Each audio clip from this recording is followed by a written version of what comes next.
Voltamos a apresentar o programa Lagarto, a capital do interior. E neste bloco nós vamos falar sobre o patrimônio histórico e cultural aqui da cidade, continuar falando sobre essa rica história do município de Lagarto. E quem está trazendo todos os detalhes é o professor e historiador José Wesley. Convido a ele a vir aqui para o nosso último bloco contar um pouquinho da história do Largo do Rosário. Nós estamos aqui, é um local que guarda a memória do município, registrou muitas manifestações no passado. E como é que isso funcionou, professor? Então, mais um lugar de memória, né? O Largo do Rosário é um lugar onde acontecia muitas festividades. Conta-se até que é uma igreja mais destinada, em sua origem, a pretos e pardos. Remonta ali a construção da igreja, segunda metade do século XVIII. Em 1771, a gente já tinha uma irmandade voltada para a festa e aconteceu aqui uma das principais manifestações festivas da cidade, que foi a festa de São Benedito, um santo preto, diga-se de passagem. Então, tanto Nossa Senhora do Rosário quanto São Benedito são santos de devoção católica, mais para os humildes, mais para os afrodescendentes. Então hoje, atualmente, a igreja ela acaba funcionando para outras missas, ela é aberta? Sim, ela funciona. Aqui no mês de maio acontece novenário, né, para Nossa Senhora. Também a missa para os feirantes, dia de segunda, acontece também. Hoje está em reforma, né, porque geralmente as igrejas precisam passar por reforma, por suas questões arquitetônicas até. Então, no caso, a gente pode dizer que o Largo do Rosário, a Praça do Rosário, vamos dizer assim, recebia os negros, os escravos, e aí a outra praça, que é a Praça da Matriz, recebia ali as pessoas mais ricas. Isso, historicamente a gente tem essa distinção. Aqui nesse Largo do Rosário, por exemplo, né, como eu estava contando anteriormente, aconteceu a festa em honra a São Benedito. Era um momento assim que superava, inclusive, quando não tinha a procissão da piedade, que hoje é mais comum. A festa mais tradicional acontecia em 6 de fevereiro, aliás, em 6 de janeiro, nas Janeiras, chamadas Janeiras, pós o Natal, acontecia a festa dos Reis do Congo. E aí os negros se reuniam no entorno dessa praça, dessa igreja, e iam comemorar. As taieiras, que é uma manifestação folclórica da cidade, também dançava. Acontecia a coroação da rainha das taieiras, é um estudo até feito pela antropóloga lagartense Beatriz Góes Dantas, né, a Taieiras em Sergipe, e era uma festa assim, onde se tinha muitas questões de pau de sebo, onde se tinha também a questão festiva, então era um momento lúdico da cidade. Mas tem um ponto aqui nesse lago que é muito interessante e traz também a riqueza da cidade, não é isso? Isso, vamos falar sobre o Grupo Escolar Silvio Romero.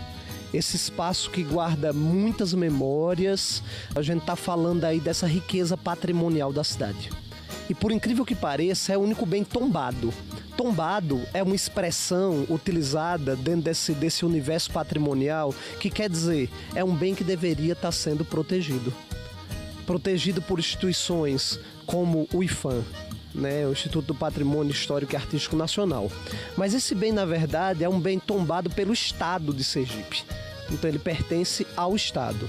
Muitas outras instituições, obviamente, já quis cuidar desse bem, né? A exemplo da própria Universidade Federal, temos projetos voltados para isso, da própria Academia Lagartense de Letras, que eu faço parte.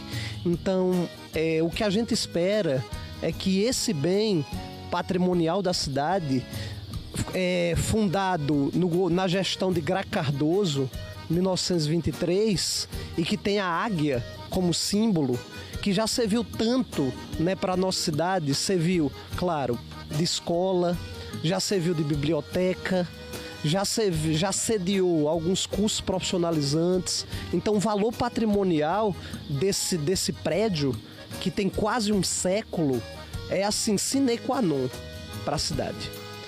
Então a gente gostaria muito, enquanto uma pessoa preocupada com a história, entidades que também prezam e zelam pela história. Eu gostaria que esse bem voltasse a ser cuidado, porque é um dos nossos grandes bens. E atualmente, o que é que a gente pode destacar da história que linka com essa história do passado, mas que está presente hoje nos nossos dias? Olha, eu gosto muito de dizer que Lagarto é um pulmão cultural. Daqui saiu Silvio Romero, o maior folclorista que o país já viu. Suas obras estão listadas entre, assim, na literatura universal, entre as grandes obras que versam sobre cultura popular. Então, hoje a gente tem uma instituição como a Academia Lagartense de Letras, que se preocupa em preservar toda essa história, toda essa cultura. Nós temos grupos culturais sediados ainda, sobrevivendo na ASFLAG, Associação Cultural do Lagarto. Então, um grupo como os Parafusos, que hoje está representado lá na capital.